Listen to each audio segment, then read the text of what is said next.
gracias a todos los que se han sumado y participado en esta charla. Con Eduardo, para nosotros es un orgullo poder contar con él y en una actividad del colegio. La gestión anterior firmó el convenio con la Fundación Francisco Salamone y bueno, teníamos muchos proyectos para entrar a partir de este año. Bueno, la pandemia y la cuarentena hizo que tuviéramos que suspender algunos, así que esta es la primera actividad. Esperemos que no sea la última. Seguramente hay charlas de por medio de acá a fin de año, y bueno, en cuanto dispongamos de la posibilidad de poder reunirnos o generar actividades, cumpliremos con las que nos habíamos comprometido con este vínculo con la Fundación Salomón. Así que bueno, Eduardo, muchas gracias por tu participación y te dejo para que continúes con la charla. Bueno, muchísimas gracias. Es un honor para mí estar compartiendo este momento con ustedes. Estamos muy contentos desde la Fundación Salamone de haber establecido este vínculo tan permanente y tan estable con el Colegio de Arquitectos de la provincia de Buenos Aires en su distrito quinto, y esperamos avanzar con muchas cuestiones. Porque yo quiero hacer una aclaración que para que la charla sea intelectualmente honesta, es que yo no soy arquitecto, así que no me meto en las cuestiones de las que ustedes saben y que yo simplemente disfruto y aprecio en las obras de arte que son las construcciones arquitectónicas. Yo voy a hacer una pequeña introducción de cómo conocí a Salamone y por qué creo que Salamone puede convertirse en un elemento fundamental para la cultura de la provincia de Buenos Aires, fundamentalmente, y para la cultura argentina. Y bueno, quiero compartir esto con ustedes, que son colegas de Salamone.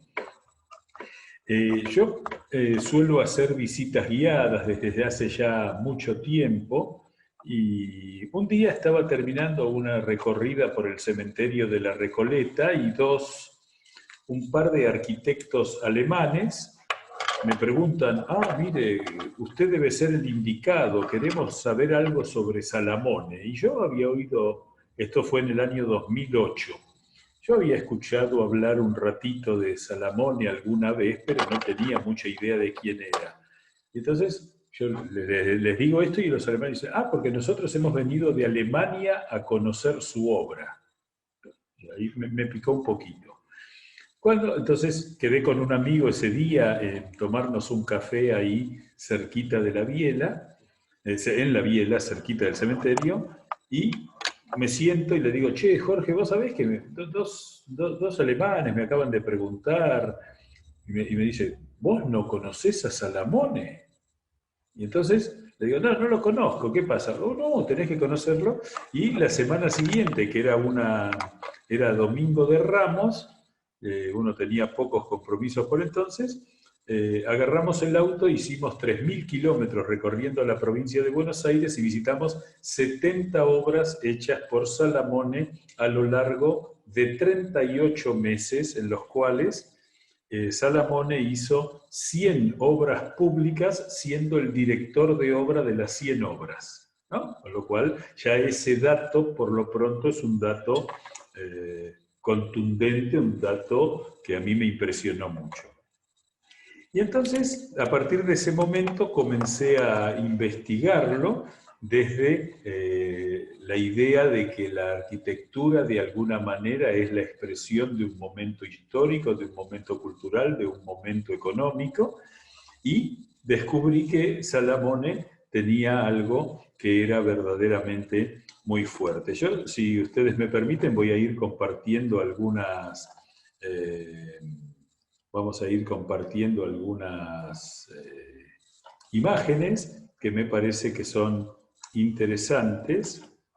Ahí, bueno, la frase que encabeza la charla de hoy, Salamone, el Gaudí de las Pampas, me la sugirió un arquitecto, el arquitecto Roberto Green, un hombre que trabajó mucho, probablemente algunos de ustedes lo conozcan, en la conservación del patrimonio arquitectónico del Banco de la Provincia de Buenos Aires, fue director del Museo de Luján, y compartíamos digamos, este disfrute de la obra de Salamone, y un día charlando dijo, Salamone tiene que convertirse en el Gaudí de las Pampas. Veníamos charlando de lo que Gaudí había representado para Barcelona como la imposición de una marca que es hoy indiscutible y que muchas veces, digamos, se sobrepone incluso al nombre del lugar al cual está referenciado, ¿no es cierto? Y quisiera hacer entonces acá algunas consideraciones que para mí lo convierten en un personaje muy importante que deberíamos tener en cuenta. Él nace en una pequeña localidad del centro de Sicilia llamada Leonforte, nace en 1897 y en 1903 su familia se traslada a la Argentina como tantos millones de inmigrantes, se instalan en el barrio de Buedo, un barrio de la capital federal, asiste a una escuela primaria pública, después se estudia en la Escuela Industrial de la Nación, donde se recibe de maestro mayor de obras, y viaja por razones románticas detrás de su novia, que era hija de un cónsul británico, y en Córdoba se recibe de ingeniero civil en la Universidad Nacional a los 22 años y de ingeniero arquitecto, así se llamaban en aquel tiempo las dos carreras, a los 25 años. Es decir, que estamos ante un hombre con una capacidad bastante interesante. Como detalle que para mí es significativo en cuanto a la proyección de su arquitectura, era un amante del cine. Una anécdota de su infancia o de su juventud relata que él prefería irse caminando a los lugares a donde tenía que ir para ahorrar el dinero que le daban sus padres, más el dinero que él mismo podía gastar, para ir al cine a donde cotidianamente se refería.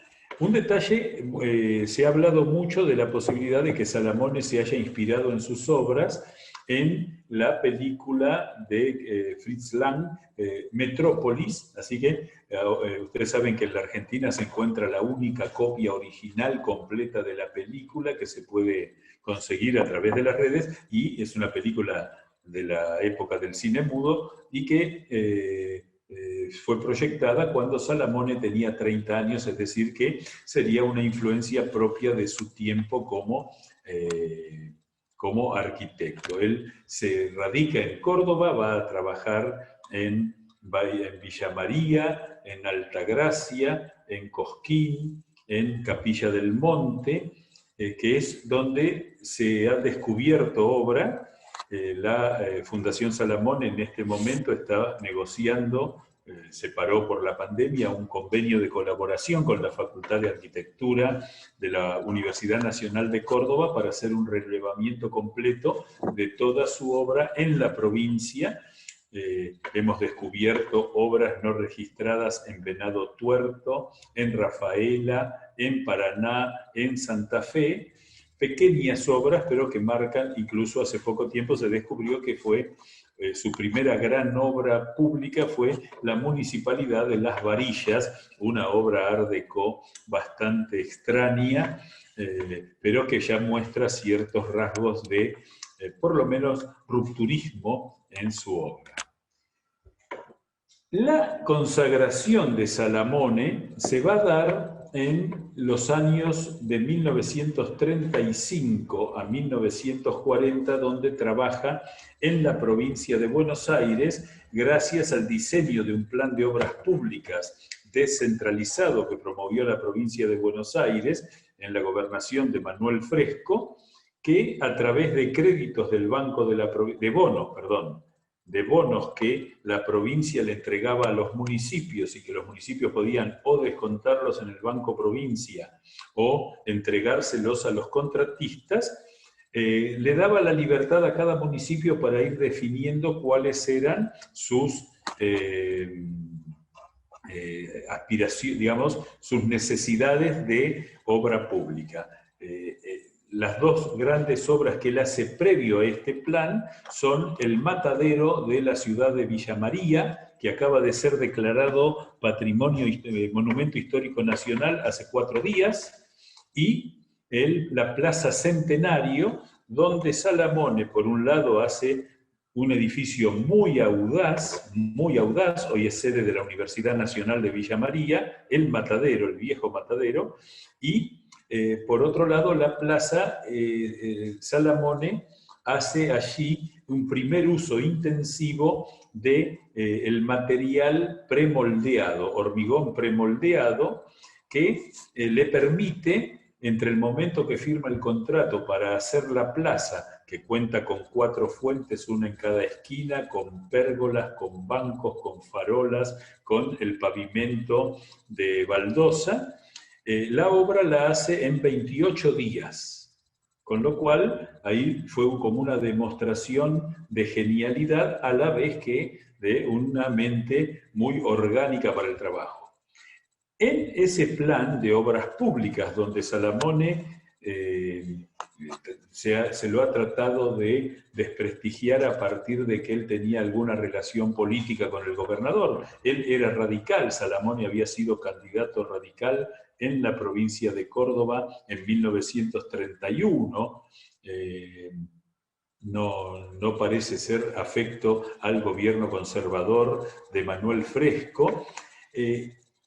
Él hace una alianza, era muy buen empresario, hace una alianza económica con Alfredo Fortabat, por ese entonces ya el hombre fuerte de Loma Negra, y ese acuerdo se basaba en que Fortabat le garantizaba la entrega del cemento que necesitaba y a un precio fijo previamente determinado. Eso le permitió a Salamone ganar muchísimas licitaciones, y en todas, digamos, trabajó con 13 empresas constructoras diferentes, incluso la propia. Pero después voy a contar un par de anécdotas de cómo supimos que él realmente visitaba todas las obras y que no era una cuestión solamente de firmar las inspecciones que hacía el jefe de obra. Palacios Municipales realiza 11 que están entre los 1.500 y los 3.500 metros cuadrados cubiertos. Son construcciones bastante significativas. Para la época, pensemos que estamos hablando antes de la década de 1940. En Chascomús hace una cosa muy extraña, conocida como la torta de bodas, que es un edificio neocolonial porque se lo exige la reglamentación. La plaza de Chascomús estaba protegida por una ordenanza municipal y todas las construcciones que se iban haciendo alrededor tenían que respetar el estilo neocolonial. Hay una catedral que viene de la época de 1830 y entonces Salamone hace una cosa muy extraña basada en su idea del neocolonial, después veremos alguna foto. Y después construye, mezclando futurismo, vanguardia, art déco, art nouveau incluso, los palacios municipales de La Prida, Coronel Pringles, Adolfo González Chávez, Torquís Guaminí, Pellegrini, Adolfo Alsina, Leandro Alem, Alberti y Rauch. Todos estos palacios municipales son, desde el punto de vista simbólico, representaciones del Estado liberal, porque en ellas, aquí hay, digamos, también nos permite defenderlo de la acusación de que se hizo sobre Salamone de que era un fascista. Todos los edificios contienen el despacho del intendente, las oficinas del departamento ejecutivo, el consejo deliberante y el juzgado de paz, con entradas independientes cada una de ellas, incluso en el consejo deliberante. El público entra directamente desde la calle y los concejales entran desde el interior. Eso es muy interesante. ¿Cuál es la característica de estos palacios?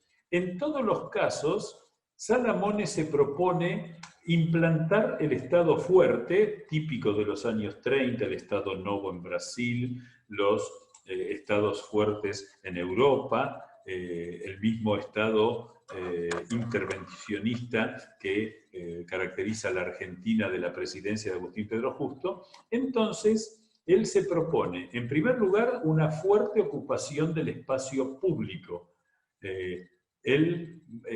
Si ustedes están mirando las fotografías, a la izquierda tenemos en blanco y negro, una foto que a mí me gusta mucho por su arte, el Palacio Municipal de Adolfo Alsina, el más grande de todos los palacios y el más lujoso.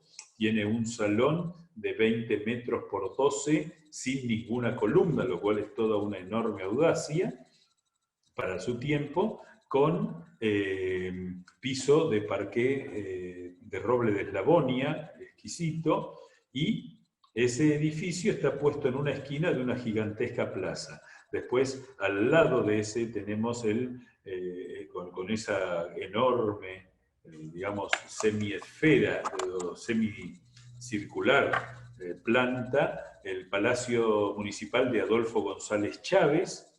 Después debajo, el Palacio Municipal de Huaminí, que está en la plaza, y acá una originalidad de Salamón es que 4 de los palacios municipales los pone en medio de la plaza, con lo cual hay una implantación del Estado en medio del lugar común, que es el ágora, la plaza, y además, al hacerlos con torres que en todos los casos superan la altura de la iglesia construida en ese momento, en algunos lugares como en Alberti, después la iglesia elevó esa torre, con eso quería demostrar que el Estado era el que imponía la dimensión de la ciudad y en todos ponía un reloj, con lo cual la hora dejaba de estar marcada por la secuencia ferroviaria y pasa a estar el Estado. A su vez, todos estos edificios tenían un gran salón que era público, donde se podían hacer ceremonias públicas y privadas, y de esa manera el Estado también brindaba un lugar común, no dependiendo de las asociaciones de socorros mutuos.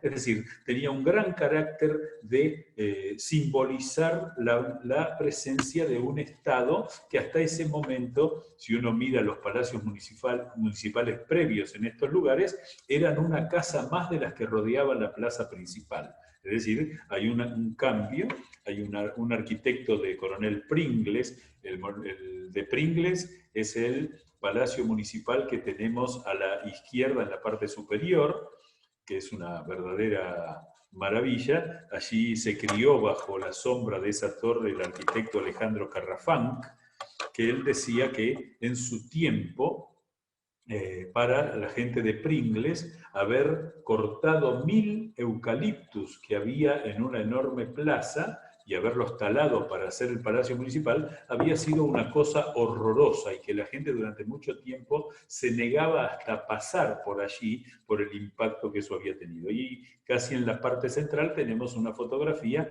del Palacio Municipal de la ciudad de Alberti. Fíjense que en todos los casos son distintos estilos, por ejemplo, en el de Huaminí, que lo tenemos debajo y que tiene una impresión bastante más náutica, que está muy cerca de la laguna, está a 200 metros de la laguna del Monte, y el de Alberti tenemos la misma secuencia de los balcones, pero en un caso redondeados, en otro triangulares como, digamos, apuntando hacia la plaza que está enfrente. Tenemos el de González Chávez y el de Alberti en esquina, es decir, que va generando todos espacios que caracterizan hoy y son una marca de identidad ineludible en estos pueblos. Muchos de los pueblos en los que trabajó Salamone y en las ciudades, generalmente muy pequeños, salvo Azul, el Carué y Pringles son los que lo siguen, que hoy rondan los 25.000 habitantes. El resto son ciudades pequeñas que rondan los 10.000 habitantes actualmente.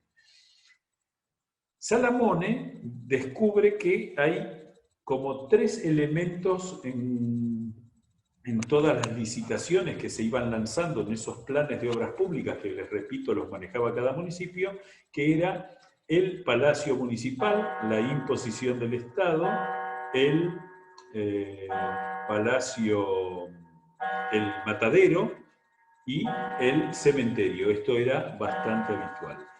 Para los mataderos, aquí tenemos un listado de algunos de los mataderos que construyó. Todos son diferentes, salvo cuando corresponden a localidades que no eran cabeceras de partido y tenían delegación municipal, como es el caso de Cacharí, de Chillar, o de Juan Bautista Alberdi y Leandro Alem, pero el resto cada uno es un edificio particular, y los mataderos significaron un avance gigantesco de la faena al aire libre que se hacía prácticamente tinglado sin paredes, a edificios que tenían luz natural, luz eléctrica, servicio de bromatología, traslado de las reses a través de un sistema de rieles extraordinario. Tenían toda la parte donde se hacía el faenamiento, la faena era azulejada, con lo cual fue un salto de calidad verdaderamente extraordinario. Entraron en desuso cuando se empezó a aplicar la Ley Federal de Carnes y obligó a mantener la cadena de frío, y eso, digamos, hizo que pocos de los edificios que están dedicados a mataderos se pudieran transformar. Fíjense que aquí quise mostrarles unas pequeñas características. El que está en la parte superior, creo que ustedes pueden ver mi flecha, es el matadero de Adolfo Alsina, que está entre Carué y Epecuén. Este edificio tuvo 20 años bajo las aguas salinas de la laguna que desbordó en el año 85, y de todos los edificios de la villa balnearia de Epecuén, el único que se mantiene en pie es este edificio de piedra líquida, como llamaba Salamone al hormigón armado. Tengan en cuenta que lamentablemente no se ha conservado un archivo centralizado de todo el trabajo de Salamone, se perdió el archivo personal de él, y esa es una de las tareas que estamos encarando junto a ustedes, junto al Colegio de Arquitectos de la Provincia de Buenos Aires, Distrito Quinto, que es digitalizar y ordenar todos los planos que están dispersos a lo largo y a lo ancho de la provincia. Y lamentablemente Salamone no dejó nada escrito, de lo cual nos impide pensar o avanzar en el pensamiento. Aquí tenemos la torre de agua del Matadero de Azul, que muchos le imaginan como una cuchilla, pero que es en realidad una expresión casi naval, porque si uno lo ve de frente es como la proa de un barco. El extraordinario matadero de Guaminí, que era un matadero donde la chimenea tiene 30 metros de altura. Esta parte angosta es la chimenea, porque en la parte baja, en el subsuelo, estaba el lugar donde se quemaban los decomisos de carnes en mal estado. Aquí estaban una caldera que calentaba el agua para los baños de los vestuarios donde la gente que trabajaba allí se podía bañar, y esta segunda parte es donde está planteado el tanque de agua. Este matadero, que está construido en una ciudad que tiene hoy 2.500 habitantes, tenemos el proyecto de hacer allí el primer museo de una serie de museos dedicados a lo que fue la construcción pública en la provincia de Buenos Aires, donde vamos a necesitar del asesoramiento de ustedes. Ahí iría un museo dedicado en parte a la figura de Salamone y a la industria de la carne. Estos serían como los tres ejes transversales, con una apuesta a reforzar lo local y sobre todo a crear la idea de las rutas salamónicas. Después tienen aquí este pequeño, que está en la parte baja, circular, que es el matadero de sal de Ungaray, un matadero hecho para una localidad que tenía 800 habitantes cuando se hizo, y que hoy día es la sede de una cooperativa apícola. El edificio está prácticamente impecable. Y este último es el matadero de la ciudad de Coronel Pringles, que es hoy la sede de la Secretaría de Producción de de la municipalidad. El matadero de Balcarce ha sido restaurado y es hoy la sede de un centro de interpretación sobre Salamone que nos parece una idea verdaderamente brillante. Cementerios, que esta es la tercera gran pata de la obra de Salamone, aunque tiene más. Se hizo el cementerio de Azul, de Saliqueló, de Saldungaray, de Tres Lomas y de la Prida y de Balcarce, pero cuando decimos que hizo eso, estamos hablando del diseño de los portales y alguna instalación anexa, pero en todos los casos utilizó los viejos cementerios porque lo que se hablaba era de cambiar el portal allí. En el caso de Coronel Pringles, de Arroyo Seco, de Torkins, lo que hizo Salamone es un Cristo fúnebre, que van a poder verlo ahora con las imágenes, y también está presente allí con una idea muy interesante de esculturas totalmente art déco facetadas, hechas por un escultor, Santiago Quiérico, muy poco conocido, que quizá alguno de ustedes ubique. Cuando uno entra a Buenos Aires por la autopista 25 de Mayo, está la enorme iglesia de la Medalla Milagrosa. Este escultor es el que hizo la estatua de la Medalla Milagrosa que corona ese templo. Aquí tienen ustedes el primero de todos a la izquierda de la pantalla, como se decía antiguamente, que es el cementerio de Balcarce, hoy muy visitado porque vienen, bueno, no particularmente en esta instancia, pero desde hace muchos años se ha convertido en un centro de peregrinación de los fanáticos del automovilismo, porque dentro de este cementerio está sepultado Juan Manuel Fangio y se ha incorporado la arquitectura del cementerio a los recorridos turísticos de la ciudad. Aquí tienen ustedes en el centro el cementerio de La Prida, una obra extraordinaria que tiene aproximadamente 40 metros de altura. El Cristo que ven ustedes allí está en el orden de los 15 metros de altura, hecho en escaya. Todo esto ustedes, hay muchísima fotografía en distintos lugares de internet. Y fíjense que están estos tres triángulos que conforman el acceso al cementerio. Una curiosidad es que estos cementerios, Salamone rompe con lo ortogonal, con el ángulo recto, y hace el portal como en ochava, rompiendo con la estructura céntrica de, digamos, de las antiguas construcciones dedicadas a los funerarios. Aquí el más legendario de los mataderos, de los cementerios de Salamone, que es el cementerio de Azul, la ciudad más importante en la que hay grandes obras de Salamone, con esa imagen casi cinematográfica que nos recuerda al logotipo de la 20th Century Fox, ¿se acuerdan ustedes? Donde vemos el RIP en letras independientes de la pared trasera, revestidas en mármol negro. Eso tiene 27 metros de altura, ese frontón. Delante tenemos el famoso ángel exterminador, que en realidad es el arcángel San Miguel, que es quien conduce a las almas al cielo. Y aquí en el costado pueden ver ustedes una chimenea disimulada en unos fuegos art déco, hecho también en hormigón, que es el crematorio jamás habilitado. Es muy impresionante caminar aquí cuando en los atardeceres, porque impresiona esta construcción fenomenalmente. Y debajo el matadero de Saldungaray. Este matadero es un disco de hormigón armado de 15 metros de diámetro. Este es el que tiene la historia más personal de Salamone. Piensen ustedes que Saldungaray, en el momento que se hizo este cementerio, era la segunda localidad del partido de Torkins, y tenía solo 800 habitantes. Él hizo, pueden ver ustedes, la puerta tiene 4 metros de altura, la puerta principal, y es el más simbólico de todos porque cuenta un drama de la vida de Salamone.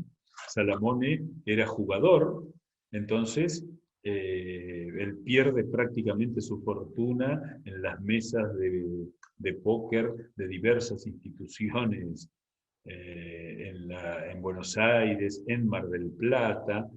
Su muerte es en soledad y bastante dramática, pero si ustedes miran este círculo, es en realidad una ruleta que que está descentrada, con lo cual se manifiesta que el juego siempre es tramposo, ¿eh?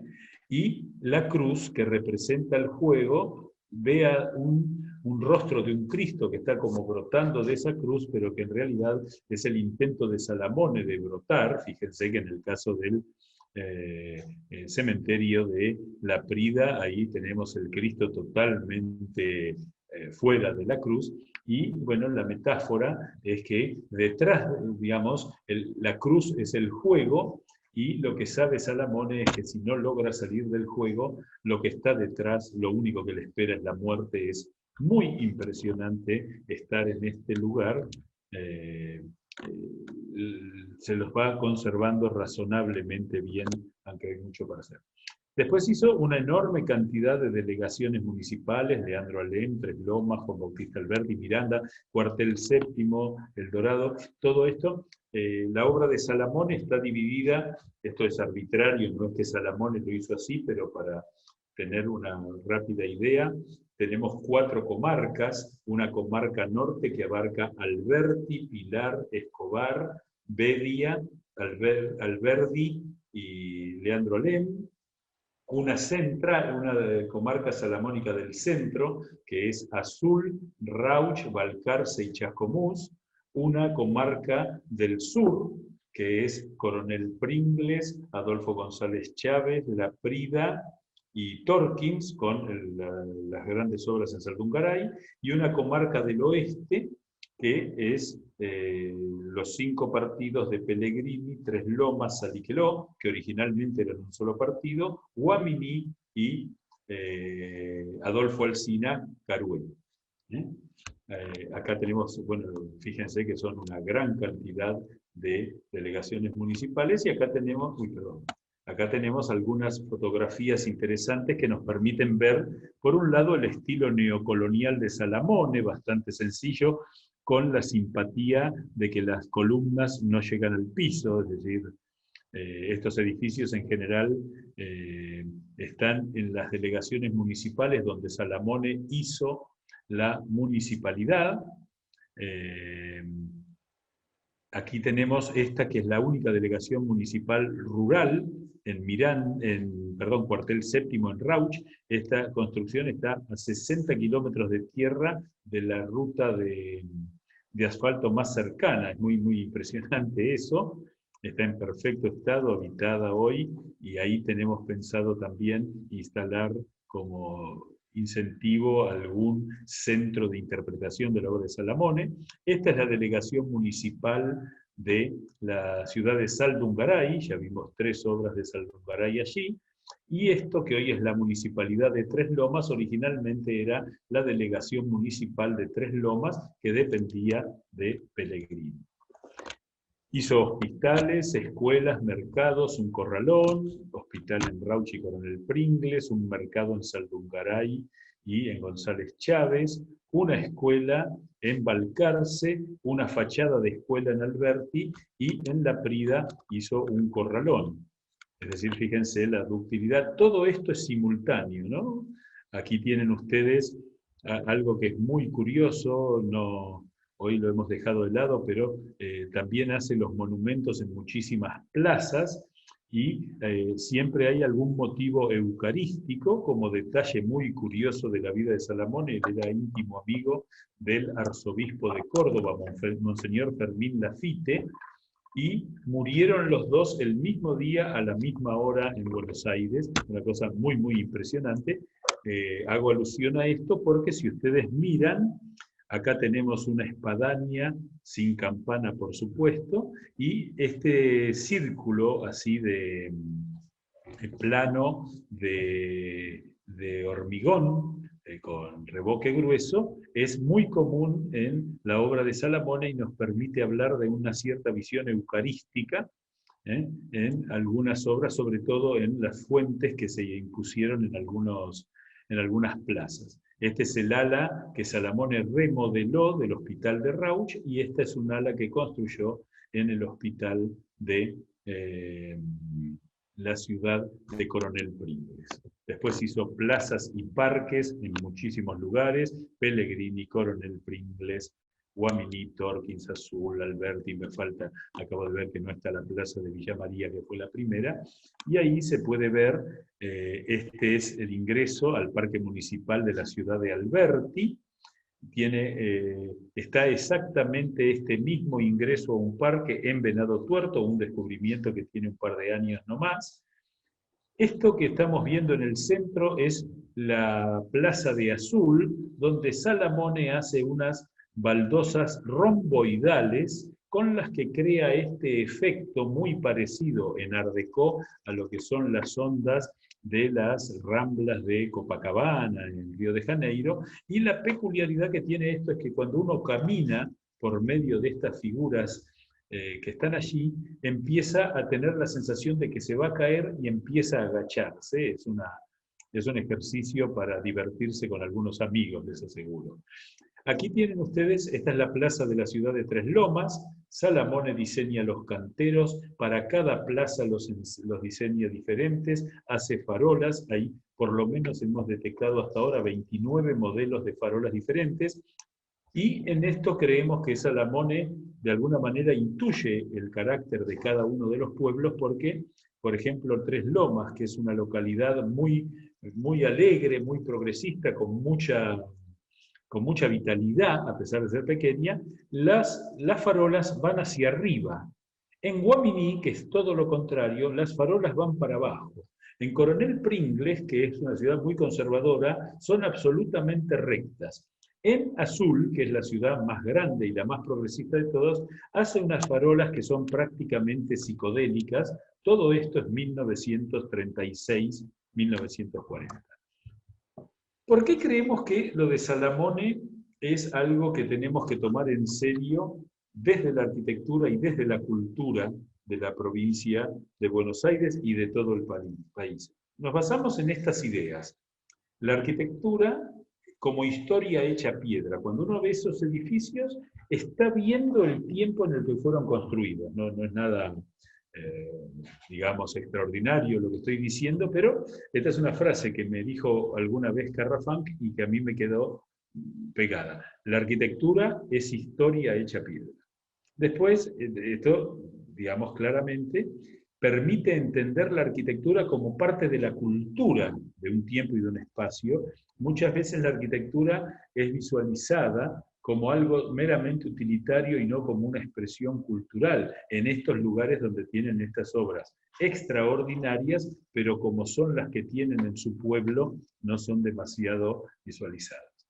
Por supuesto que también la arquitectura es la expresión política y social de una comunidad.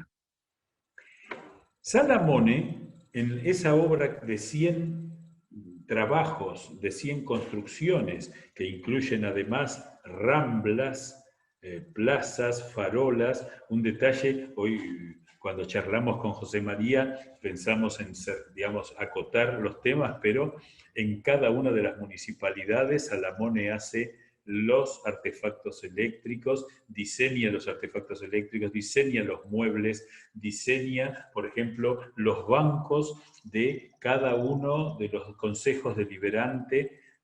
Son diferentes, el consejo deliberante merece una charla en particular porque utiliza los criterios de la Bauhaus y es como un huevo, la parte interior es un huevo totalmente adaptado por yesería al espacio rectangular y tienen acústica perfecta. De hecho, los concejales hablando hacia el frente con el pueblo detrás, la gente los escucha perfectamente sin necesidad de usar micrófonos, aún hoy, y en algunos consejos deliberantes que tienen hasta 24 bancas.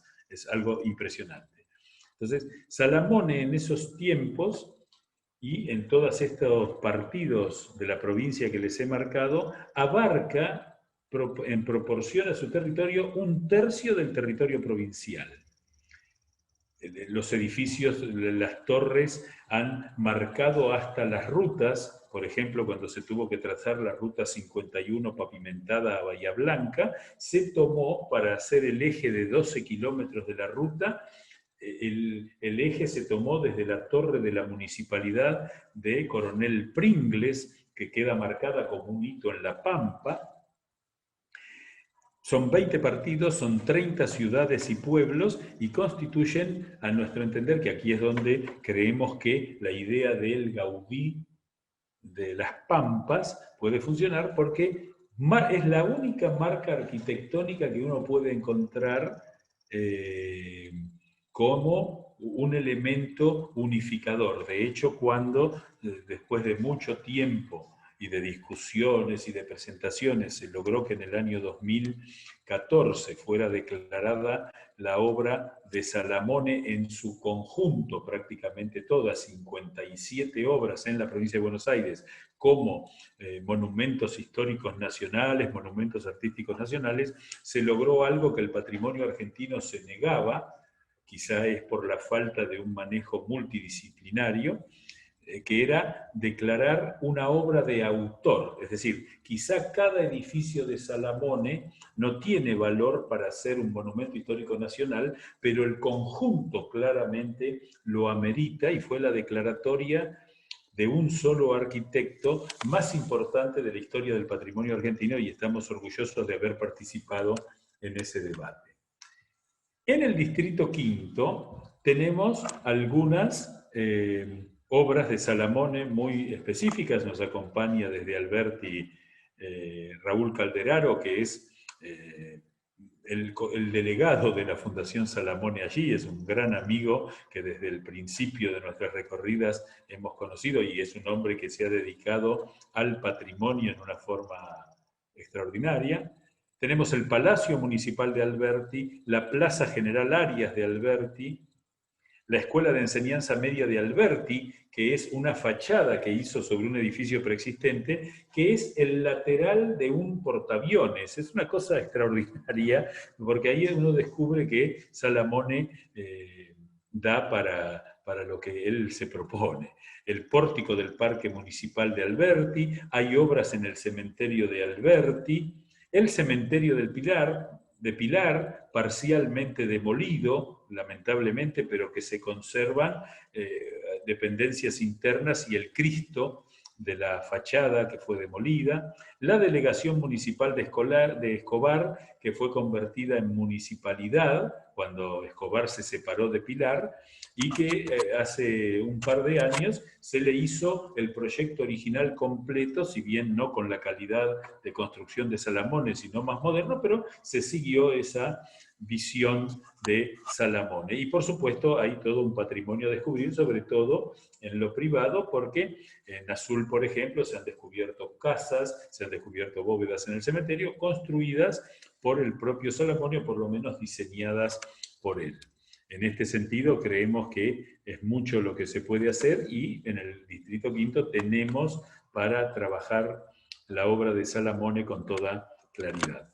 ¿Qué acciones se nos ocurre que podemos pensar para el futuro? Por un lado, una de las ideas que tenemos con la Fundación Salamone, y que sin duda contamos con que este convenio marco que hemos firmado con el Colegio de Arquitectos del Distrito Quinto es como el marco de referencia, es estos edificios no tienen un tratamiento orgánico en el sentido de tener un plan de manejo, de saber lo que hay que hacer. Entonces, una idea es avanzar en un plan de manejo para cada una de las obras de Salamone, para que cada vez que se lo restaure no haya que hacer cateos, no haya que hacer todos los trabajos, incluso que no se hagan trabajos mal hechos.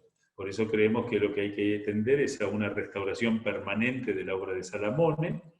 Salvo los mataderos, el resto de los edificios están funcionales en forma permanente. Esto nos va a permitir plantear una revalorización patrimonial de los cascos urbanos. la tarea de la recopilación de la documentación de Salamone. Calculamos que hay unos 2000 planos de Salamone en distintos municipios. Queremos convertirlos en un archivo centralizado que vamos a compartir, por supuesto, el Colegio de Arquitectos y la Fundación Salamone, para que todos aquellos interesados en Salamone tengan dónde recurrir y que esté esto. Nosotros partimos de la concepción de que el patrimonio histórico, el patrimonio cultural, es público en el sentido de que tiene que ser disfrutado por todos, y nos parece que es una muy buena idea empezar a usar la marca Salamone como incentivo cultural y turístico, creando las comarcas salamónicas que permitirían convertir debilidades locales en potencias regionales. Por ejemplo, les pongo lo que es la comarca del oeste.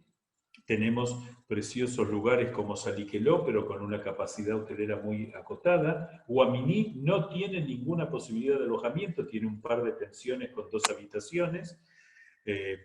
No tienen, entonces, si se trabaja en un circuito de 200 kilómetros entre distintos municipios, ahí aparecen cada una de esas debilidades, que es la falta de alojamiento, la falta de gastronomía o la falta de merchandising. Es algo asombroso en estos pueblos que empiezan a ser visitados porque el tema de Salamone empieza a sonar.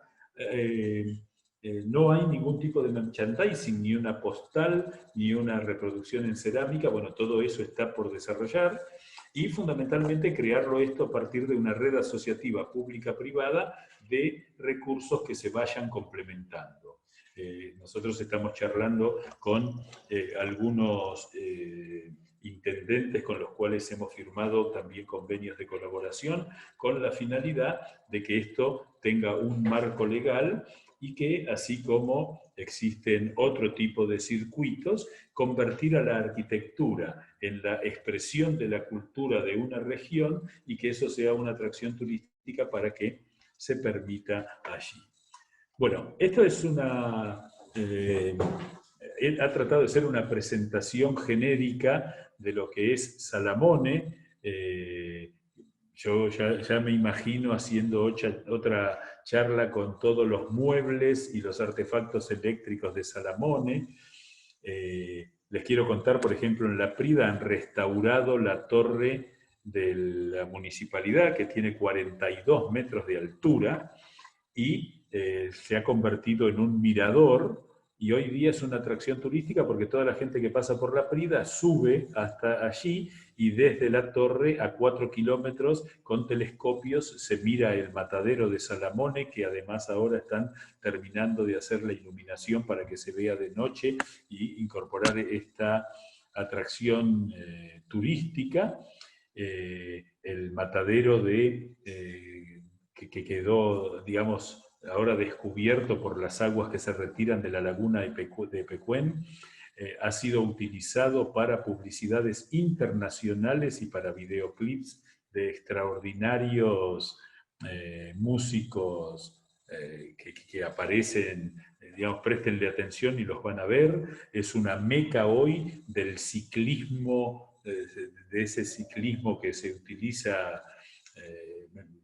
no sé exactamente el nombre, que van a buscar lugares exóticos y vienen de todo el mundo allí. Entonces, digamos, hay todo un potencial y sobre todo lo que me parece muy valioso es el hecho de que sea la arquitectura la protagonista y que puede empezar a significar, quizá es soñar muy grande, lo que significa Gaudí para Barcelona, utilizarlo para, por lo menos a nivel regional y nacional, a Salamone en la provincia de Buenos Aires. Así que yo les quiero dar las gracias. Me quedo con muchas ganas de hablar de muchas cosas, pero me parece que lo más interesante es poder compartir ahora algunas de las preguntas que ustedes quieran hacer a fin de conocer un poco más a este hombre olvidado, como muchos hacedores que en la Argentina no tienen el lugar que merece. Y bueno, hay mucho por hacer y bueno, yo no sé si ustedes notaron un detalle, que es que el título de Salamone es ingeniero arquitecto, pero nosotros cuando hicimos la fundación, cuando le dimos personería jurídica, la nombramos Fundación Arquitecto Ingeniero Francisco Salamone, porque creemos que si bien gran parte de sus genialidades tiene que ver con su enorme capacidad de integrar distintas profesiones, por otro lado, bueno, es sin duda el arquitecto de las Pampas. Así que, bueno, muchísimas gracias y compartamos las preguntas que a ustedes les parezcan adecuadas. Gracias, José María. No, gracias a vos, Eduardo. Si les parece, hoy podemos hacer las preguntas por chat, o si alguien quiere tener una intervención para consultarlo a Eduardo, no hay problema.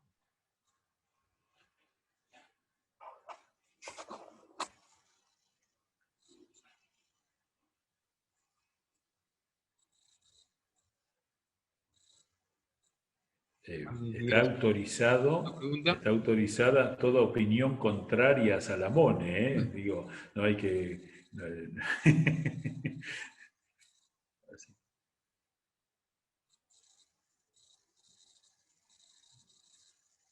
Bueno, hay muchos agradecimientos, por lo menos en el chat. Hace una pregunta. ¿Se sabe el motivo por el que se demolió en Pilar el cementerio? Bueno, ustedes saben que los años 60 para la arquitectura, en algún sentido, fue un terremoto, ¿no es cierto?, el movimiento moderno, y en ese momento privó, esto que voy a decir es una interpretación a partir de algunos comentarios, no podemos decirlo precisamente, pero hubo un intento de volver al Pilar colonial, de plantearse la arquitectura pública de Pilar como una arquitectura colonial. Se empieza la restauración de la iglesia del Pilar, que en este sentido, hablamos de Pilar en la provincia de Buenos Aires, ¿no? Que en este sentido no corrió el triste destino de otras iglesias de la misma época que fueron demolidas, ¿no?, como la Catedral de Avellaneda, la Catedral de San Martín, sino que se optó por mantenerla, lo mismo con la municipalidad, y el estilo muy rupturista y muy moderno de la portada antigua del cementerio del Pilar hizo que se decidiera, era una enorme cruz con este Cristo que ahora está en uno de los caminos centrales del cementerio, se lo demolió y se conserva lo que era una antigua sala velatoria y la sala de la morgue, que ahí, si alguno quiere ir a verlo, es muy curioso porque Salamone hasta mandó tallar con algunos toques art déco la mesa sobre la que se practicaban las autopsias, lo cual es una cosa bastante curiosa y exótica, pero bueno, esas cuestiones tienen que ver con el momento de la arquitectura y con el momento fundamentalmente de volver en la tradición arquitectónica hacia atrás. Hay fotos del portal, nosotros estamos habilitando la semana próxima la página web de la Fundación, que la tenemos en proceso de reestructuración, y allí vamos a subir la totalidad de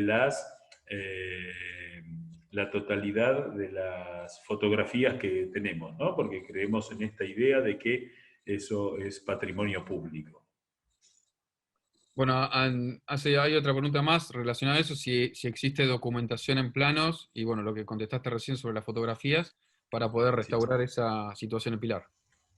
Bueno, ahí lo que tenemos que decir es que estamos en comunicación con la Municipalidad de Pilar para empezar a hurgar en todos los archivos. Nosotros hemos encontrado planos de Salamone en algunos archivos históricos, los hemos encontrado en museos, los hemos encontrado en las direcciones de catastro, los hemos encontrado en los tanques de agua de la torre de las municipalidades.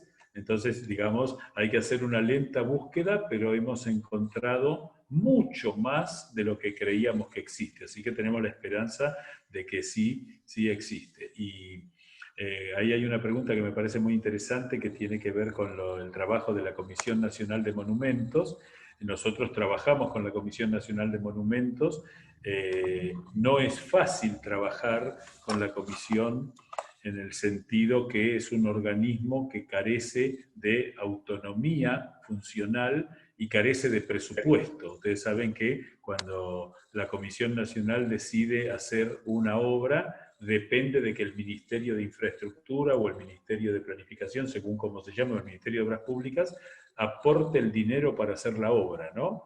Y ahí sí hay un choque de intereses porque de pronto quizá la comisión recomiende 20 obras pequeñas y el ministerio opta por, como se hizo en Buenos Aires, ahora se está haciendo una obra gigantesca que es la restauración de la Basílica de San Francisco, que es necesaria, digamos, y está bien que se haga, pero al absorber todo el presupuesto destinado a las restauraciones, quedan muy pequeñas obras. Hace 2 años y medio hubo una tragedia patrimonial que fue el derrumbe de la cocina de la estancia jesuítica de Jesús María, y todavía no fueron los peritos a verificar los daños, ¿no? Entonces existen esas limitaciones que tiene la comisión, donde nosotros lo que hacemos siempre es ponernos a disposición para lo que podamos colaborar, como trabajamos en la recopilación de datos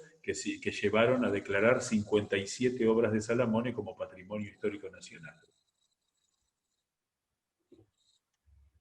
Hay una pregunta muy buena ahí, admin, pero que es si hay una crítica a su estética. Hay una obra, digamos, quienes comenzaron a hacer la crítica y el rescate de la obra de Salamone fueron los arquitectos René Longoni y Juan Carlos Longoni del LEMIT de La Plata, que hicieron la primera investigación de campo. Después se hizo una obra muy importante desde la Universidad de Mar del Plata, que fue el relevamiento de toda la obra de Salamone como un trabajo práctico digamos, de tesis, y que ahí se hizo el levantamiento de todos los planos. Es un trabajo son 2 tomos que están, bueno, los 2 tomos no, ahora se redujeron a 1.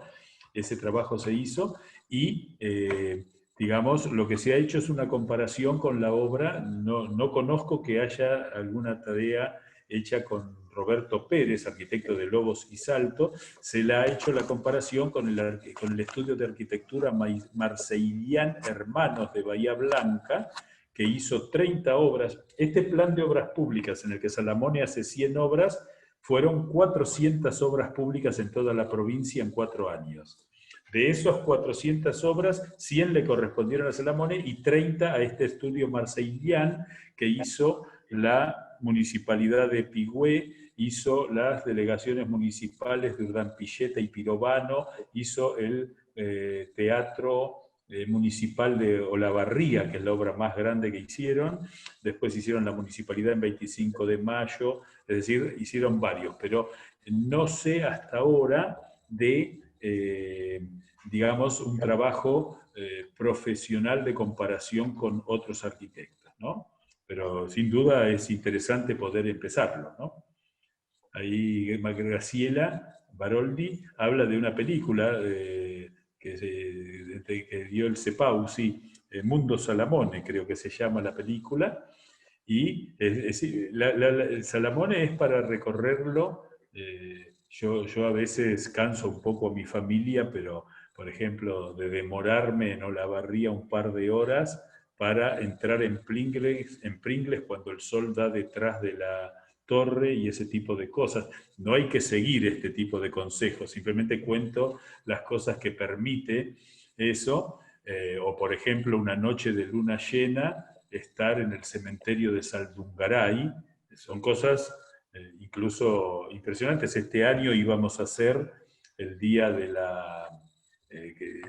Salamone murió el 8 de agosto de 1959 y íbamos a hacer una caravana de antorchas por la ciudad de Azul. Ya teníamos todo armado en abril, desde el parque que hizo el Parque Sarmiento, con 2 agujas de 35 metros, pasando por la plaza principal de Azul, y después ir hasta el cementerio, pero bueno, la pandemia nos lo impidió. Pero digo, estas son cosas que forman parte un poco de esta idea. Azul ha tomado a Salamone como una marca importante. Así que hay varias películas. Nosotros vamos a subir todas las películas que hay de Salamone en la página de la Fundación, que creemos que la semana que viene va a estar arriba, y por supuesto la vamos a compartir con ustedes, ¿no? A través del Consejo, eso desde ya. Aquí Pablo pregunta sobre los mataderos. Mataderos está. El matadero de Pringles, que ya les dije, es la Secretaría de Producción. El matadero de Azul, el matadero de Saldungaray, son actualmente sedes de cooperativas apícolas, ¿no? Están en bastante mal estado. Después hay muchos abandonados. Yo sueño con la restauración de Bedia, que es una joyita, el matadero de Bedia. En Bedia también hizo la municipalidad.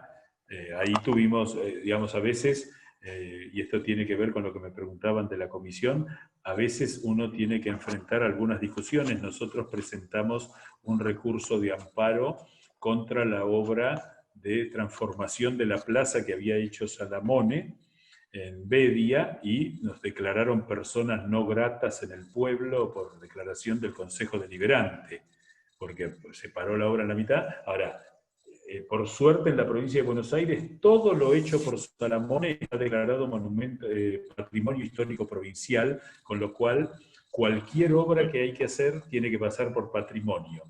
La plaza de Bedia la habían empezado a hacer, se presentó un recurso de amparo, y bueno, ahora podemos ir a Bedia, pero yo voy siempre con anteojos negros y sombreritos por las dudas, pero digo, esas cosas pasan y a veces son un poco tensas, ¿no? Los mataderos, hay 4 mataderos que nosotros tenemos la aspiración de convertirlos en museo, como eje de cada una de esas comarcas. El de Balcarce está muy bien conservado. Han restaurado muy bien el de Saliqueló, que es un centro cultural, una sala de exposiciones. Han restaurado el de, ¿cómo se llama? El de Tres Lomas, pero lamentablemente se lo entregaron para que lo habite una familia, una cosa insólita, porque el edificio no se acomoda a eso. Así que, pero sí, claramente hay que ir pensando ampliamente qué es lo que se va a poder hacer. ¿Dónde está? Después, bueno, Pablo vuelve a preguntar dónde van la documentación de la obra. La idea es que se va a digitalizar totalmente, toda la obra se va a digitalizar, va a estar a disposición, ahí creemos que, digamos, a disposición de quien la necesite, y bueno, cada uno podrá disponer de esa documentación como corresponda. Todavía no tenemos implementado, lo tenemos que charlar con ustedes, con el Consejo, ¿no? Con el Consejo con el Colegio de Arquitectos, con la finalidad de lograr que eso llegue, porque hoy día, por ejemplo, hay 100 planos en Torkins, que la única posibilidad que hay es ir a verlos a la Municipalidad de Torkins.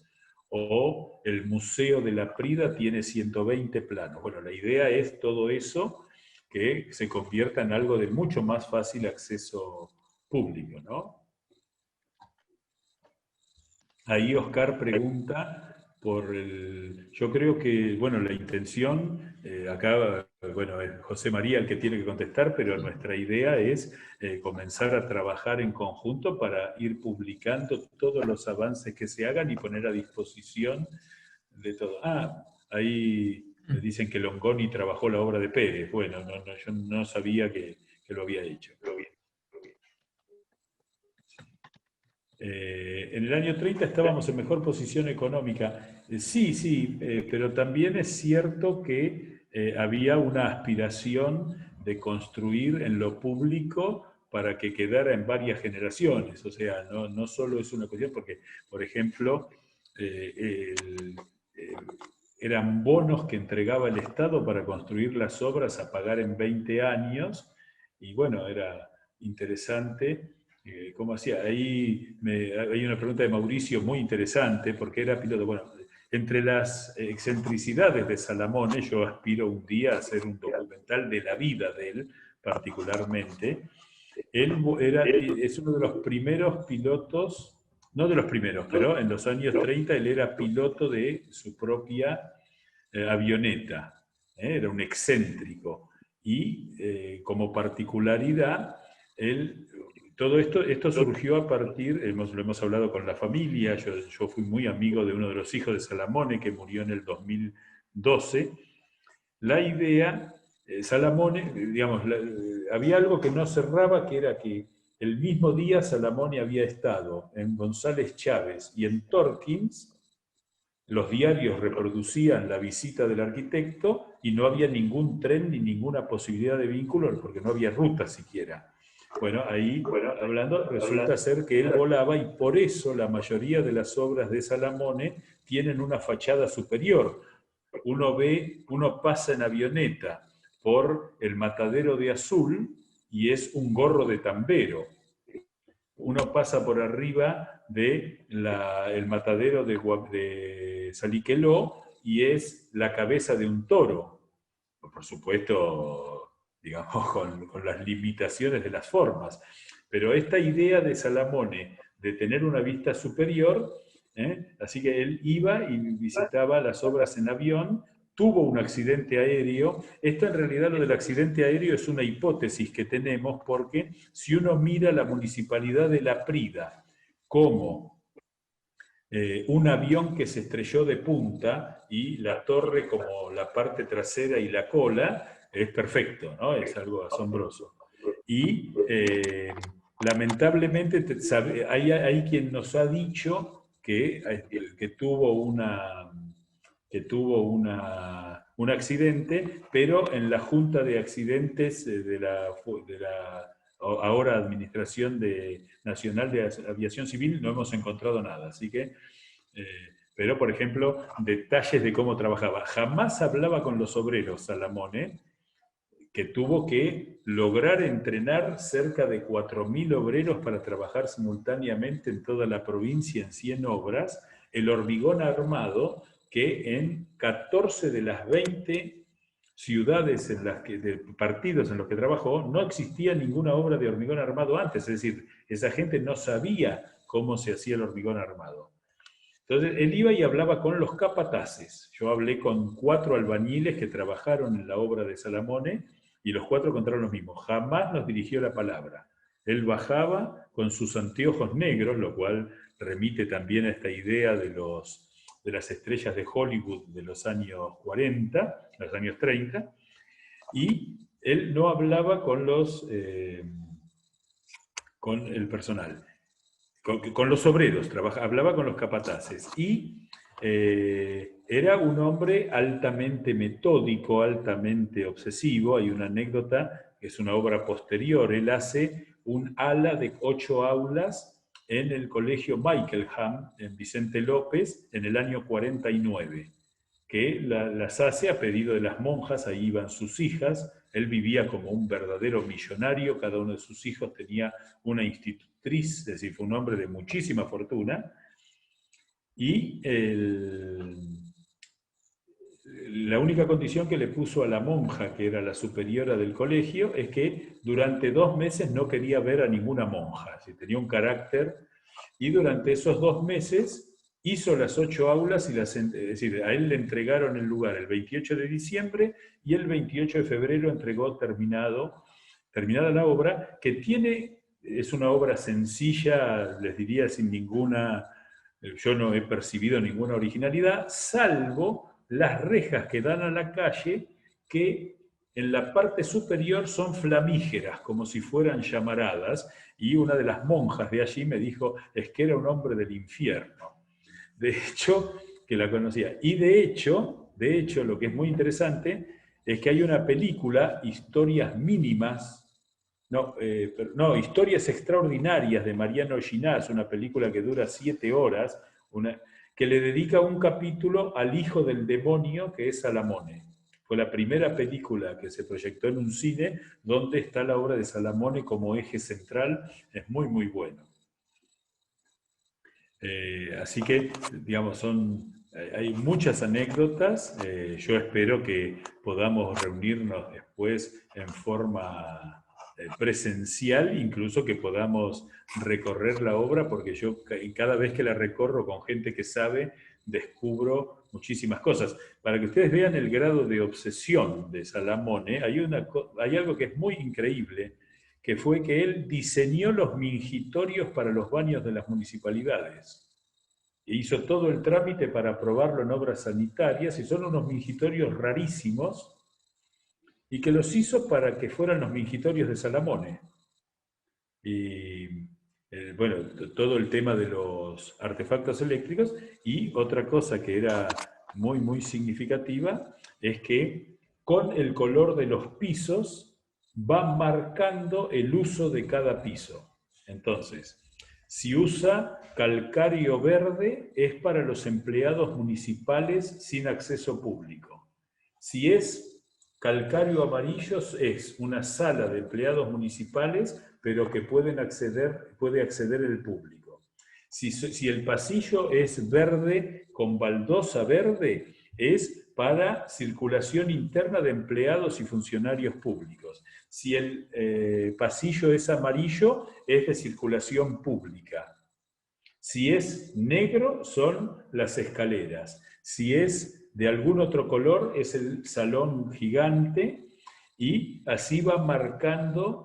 De hecho, con algunos intendentes hemos reconstruido el uso original y pudimos verlo a través de las marcas que dejaba Salamone. Bueno, creo que ahí hay una última pregunta de Gabriela. Creo que... Sí, buenísima, es perfecta. Siempre circuló la versión de que, porque, digamos, Salamone no hizo ninguna de las obras grandes del gobierno de Fresco.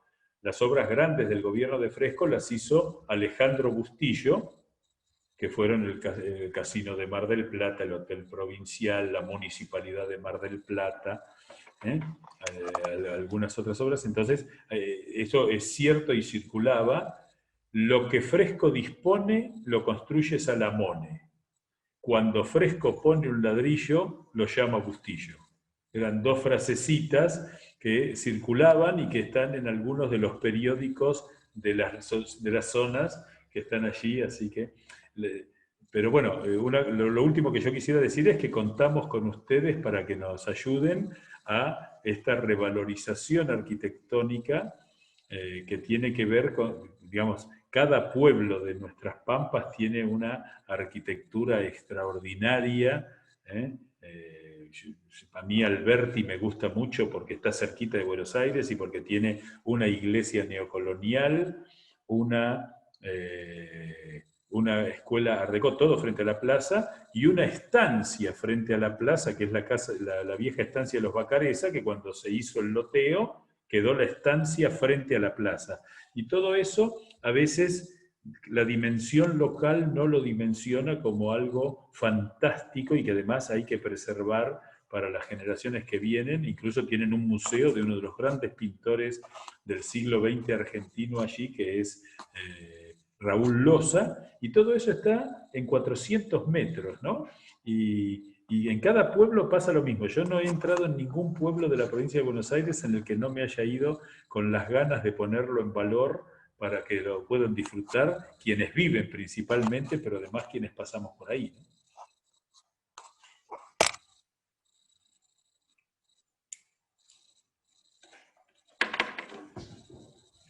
Bueno, hay acotaciones sobre, bueno, la Casa de Bacareza, que funciona hoy como museo de medicina, aparentemente. Bueno, hay todos agradecimientos y, bueno, seguramente estarán todos entusiastas a conocer la próxima charla. Creo que esto amerita seguir hablando de Salamone y la verdad que es un personaje, un profesional que hay muchísimo por conocer y realmente en la forma que lo cuenta Eduardo todavía lleva más intriga y más entusiasmo a conocerlo, ¿no?